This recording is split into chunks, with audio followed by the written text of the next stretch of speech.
Hi guys, and welcome back to the channel. Today I've got 3 replays in the German Tier 9 medium tank, the Leopard PTA. Now, if you haven't guessed by the title, as always, this is the video for which I will get the 3rd mark of excellence in this tank. And I did do it a wee while ago. It was actually, it was quite a while ago that I 3 marked the PTA. I think I released a video back when I did it. And then just because I like to put out a lot of variety on the channel and put, a fair few different tanks up here and there, and I try not to post like 2 videos of the same tank within a month of each other generally, unless it's like a review and I do a review of a tank and then I decide, I'm going to put more up on the channel of that same tank, etc., just to show it off a little bit more, whatever. So yeah, this has actually been sat in the archives because that's what happens when I do it. When I do that, I end up just making a video on the tank, putting the other replays I've got to make the next video in the archives on in the folders on my hard drive, and then just forget to make the other video, or should I say, as the time goes by, just keep looking over it. So yeah, we're at the Leo PTA, and the Leo PTA is, like I said in the community replays video that I did where Scarecrow played the PTA, it's a fabulous tank. It's got great gun handling, it's got pretty solid mobility, not that great, it's a glass cannon tank, so it's not got any armour really. You can ricochet odd shots off the turret, but always expect to get penned. And it's got some pretty good camo.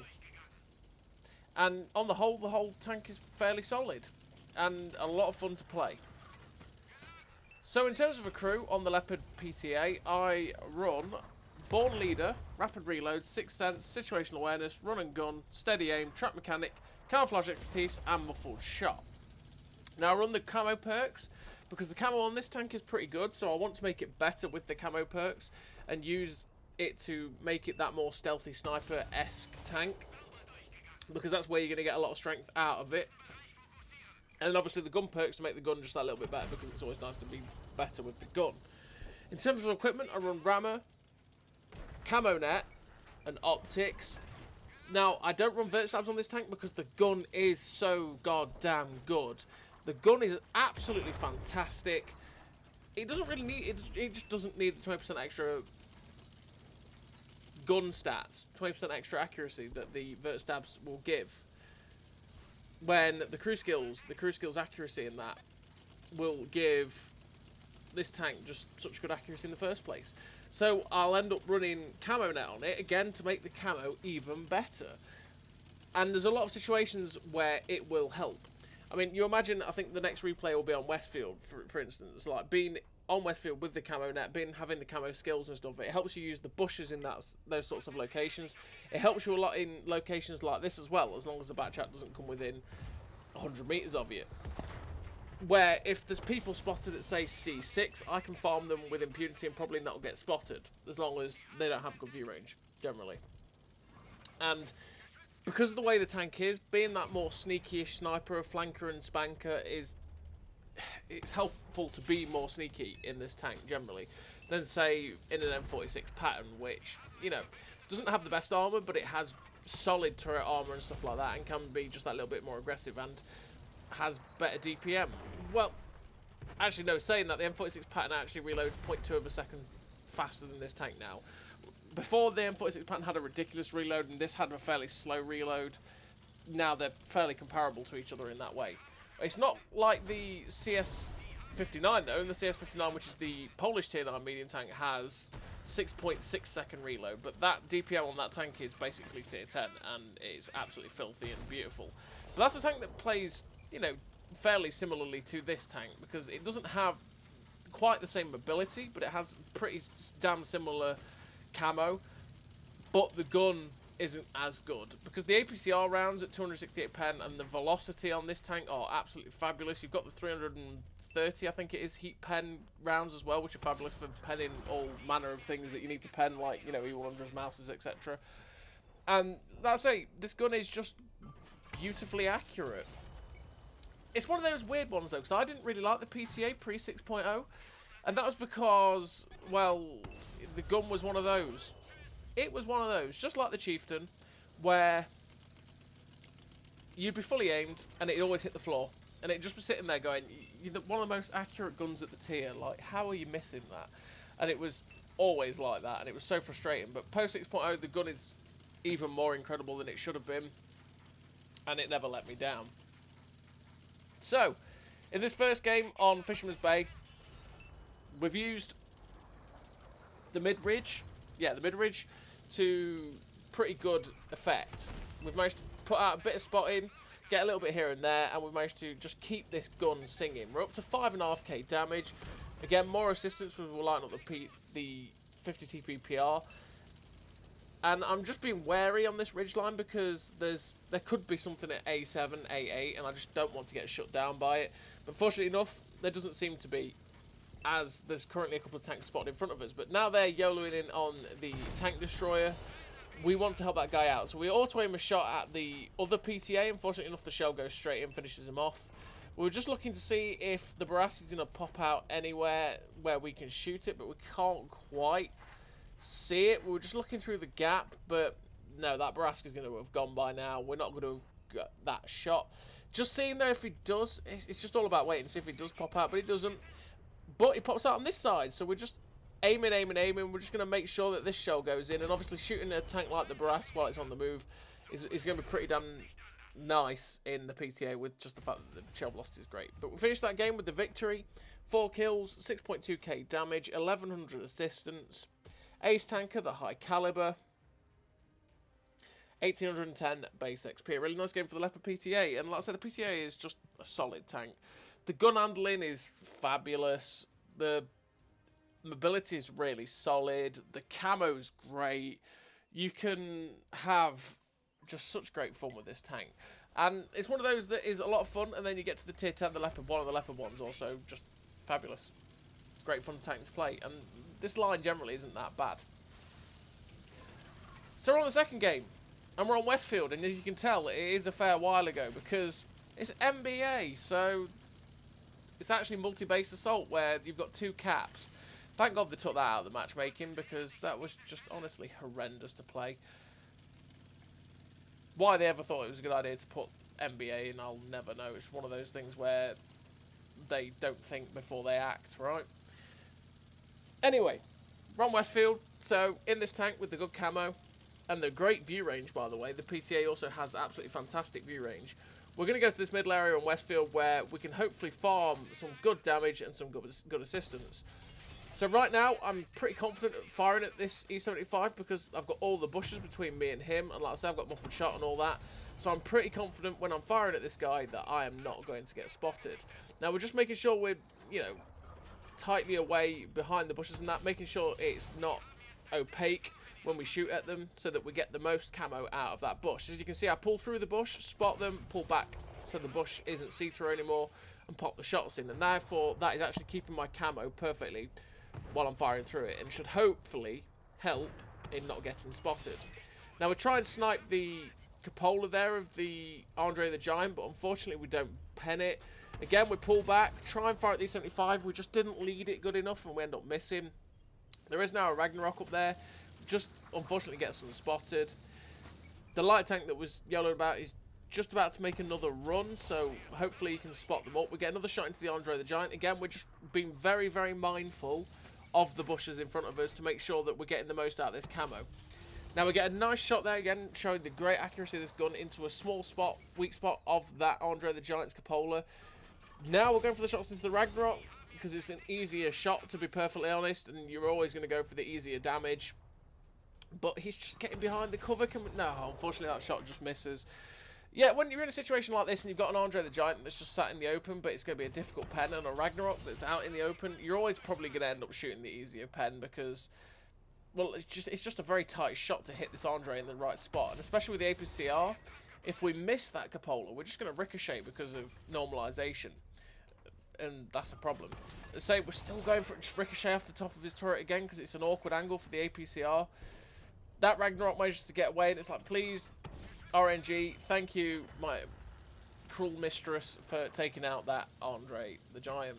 So now he's gone. There doesn't seem to be anything else on the K line, so it's like, right, okay, I'm just going to move aggressively into this position over here onto this ridge line, and therefore I'll spot anything that's along the G line, which hopefully should give me a bit of assistance from the guys that are sitting on the opposite ridge, and I'll be able to get shots up north and get some flanking shots.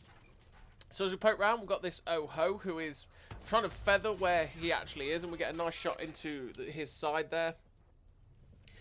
And fortunately enough, he gets shut down by the Andre. We're just trying not to push our luck. And just as we get here, that E75 that we were shooting at earlier on, that poor E75, we've just got here. He's just got to the top of the hill, and we've managed to cut him out from being able to get away. Now we get a nice shot into the back chat, and this is where the distance with the nice camo might help us, because we won't get spotted as easily. But we're going to get spotted when we shoot that 13-105. We get a nice shot into him. And I'm now just thinking, you know what, I'm just going to ignore that 13-105. I'm just going to try and get rid of all of this over here first, before we try and get rid of what's over there. So this, the Ragnarok, there's a T-30, and I decided, you know what, I'm going to go in. I'm going to try and start popping shots at these guys to get rid of them. But, Batchat's there. I can't leave this Batchat alive, because obviously he'll just clip us out. So we're going for the drive wheel. It's like, please track him. No, don't get to track him, unfortunately. But he seems to be running to a position where he's not going to get any more shots at us. But then he just crests the ridge line. And it's like, well, thanks for the free shot, Mr. Batchat. I'm going to take that. Just waiting to see if he pops back out again, which he does. It's like, beautiful Batchat. Unfortunately, we low roll like a mother trucker. Leave him alive on 16 hit points. We get hit by the 50 TP, who I was hoping would probably, you know, die before, well, not die, but get hit quite a few times before he did that. But unfortunately not. Although he is dead now, which is good. We managed to shut down the Batchat, which is great. Now there's the Ragnarok in front of us. It's like, come on, reload. I want this kill. And thank you. Ragnarok gone. Now there's the artillery. We're fortunately enough pulled back just in time to get missed by that guy. And it's like, well, we've got to kill the piggies. Piggies must die. That's just the way it is. It's the circle of life. We get a nice shot into the pigs, but unfortunately they get unspotted, so we just pulled the shot at the Conway. We get fortunate. The Gui misses us, and we get to shut him down. We're up to 6k damage with 1,000 assistance. And it's like, hello, Mr. Conway, just let me shut you down. And just like we've had a few kills, really quick succession, which is always great. Now, I could shoot the other tank. I think it was a Barask. I could have shot the Barask, but I decided to go for the 13-105 that was going around our Progetto, so I could try and help him out, which we did. We managed to track him in place, which ended up being his death. And now we're just going for this Barask. And like I said, the shell velocity on this APCR round is really nice, which makes it mean that we don't have to lead as much to hit that guy. We finished the game with 7.2k damage, the victory, 6 kills, top of the team, 1,000 assistance, like I say, 6 kills, which is the high caliber, top gun and sniper medal, as well as the ace tanker, and 2.2k base XP. Westfield North Spawn. It always, well, most of the time ends well when you get that and you're in a tank that's got good gun handling and good view range and good camo. And to be honest, most of the time it's just all about having good view range and good camo, and you'll farm assistance and you'll farm good damage from it, which is always nice. So we're on to the third replay and the final replay, and we are on Proc. And I'm basically going to go to the same place that I will always go, and that is this little ridge line over here. And that's because, again, what's so good about this little spot over here next to this rock is that if you've got, especially if you've got good view range like the Leopard PTA, you can spot a lot of tanks down the 1-2 line, anything camping at the back if they fire, and you can get quite a lot of assistance. But not just that, you can also pump in the rounds and just keep pulling backwards and forwards on this ridgeline and getting shots. You've got to be mindful about anything up on top of the ridgeline on the one line, but at the same time, if they fire at you, most of the time they are also getting lit. But unfortunately, when we were poking there, we ended up getting smacked by 2 separate tanks. You have got to be careful, because obviously we are in a PTA. We don't have any armour. So if people decide to focus us and look at us, we're just going to get penned, and it's not going to be pretty. And that's what's happened. We've lost half our hit points already, and for saying we were close to the 3rd mark, it's like, oh, great, this is not a good start. But we just got to keep calm and keep ploughing on. Unfortunately, that Fatherland stopped just as we were aiming the shot. We led it, and he just stopped, and it's like, oh, God, come on. We pop a nice shot into the side of the Chimera, who looked like he was going to charge into the bowl, then just sat on top of the ridgeline, which is not... Could never recommend. Never recommend doing that on proc. Don't ever sit on top of the ridgeline. That's the thing. When we're poking up to shoot people, right, I have a target in mind. And that's the best way of thinking about it. I have a target in mind. I think, you know what? I'm going to pop up on this ridgeline. I'm going to shoot this M46 pattern. And if the M46 pattern then gets shut down, I don't sit on top of the ridgeline trying to reacquire a different target. I'll pull back behind the ridgeline, and it's almost like reassessing what you're going to do. So the fact is, I couldn't have shot the M46 pattern anymore, or whatever it was that I was about. I think it was the Chimera I was going to try and shoot at. I could have then focused on the M46 pattern, but it would have taken me an extra second or two to get over to shoot him. And that would have meant that I'd have sat on the ridgeline probably for just that little bit too long and taken a hit. So instead, it's like, okay, I can't shoot that guy. Pull back, reassess. Okay, I can shoot this guy. Pull forward, shoot. Because we're never lingering. As you see, when we're firing, we're not lingering on the ridgeline when we're spotted.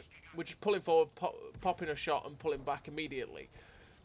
But fortunately, our camo was helping us there, and we weren't spotted, so we got to fire into that Waffle Panzer IV quite easily without getting spotted, which is great. This T-71 DA is spotting a lot of our team, and he's also spotting us, so I get a nice shot into the back of him. I don't want that DA to still be alive, because, like always, the team with the best light tank generally tends to win proc. Or the team with the best spotting tanks, right? Because they will run around, they will spot the enemy team, and they will basically keep them lit while your team farms them, or their team farms them, etc. But if you don't have anyone that's actually any good at spotting, it doesn't end well.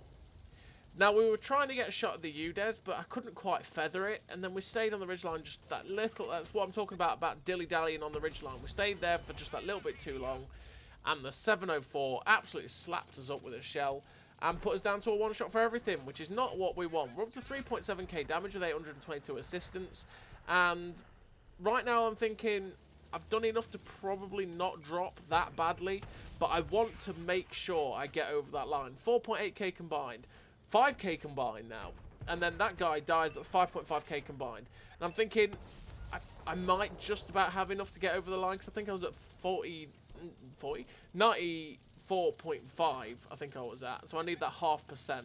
And at the time, which was before the MOE changes, to get the third mark on the PTA, it was something like 4.5 to move up, so we're well above that now. But you know, you never know with MOEs, and especially now, you never know with marks, with the requirements and how much you need, and how much you're going to gain and how much you're going to lose. So you always just need to make sure you can make the most of situations. Never get comfortable in the fact that, oh, I think I've probably done it. Just keep trying your best, keep sweating it out essentially, and keep pushing for damage. So we're trying to get some shots at this fatherland, but unfortunately the team is collapsing. We managed to get the snapshot into the STG, but we get shut down. And unfortunately we end up losing that game. But when you lose, but you achieve the third mark of excellence, that's always fine. As we finish the game with 3 kills, 5.4k damage, 2.1k assistance, the first class of the high caliber, and it actually put us up to 95.3. 1,000 base XP on a loss, not bad. It's always a bit crap when you do finish on a loss for a third mark grind, but at the same time, it's just a relief to get the third mark, so it's kind of like a win-lose situation, right? So as always, everybody, thank you very much for watching. I'll see you next time.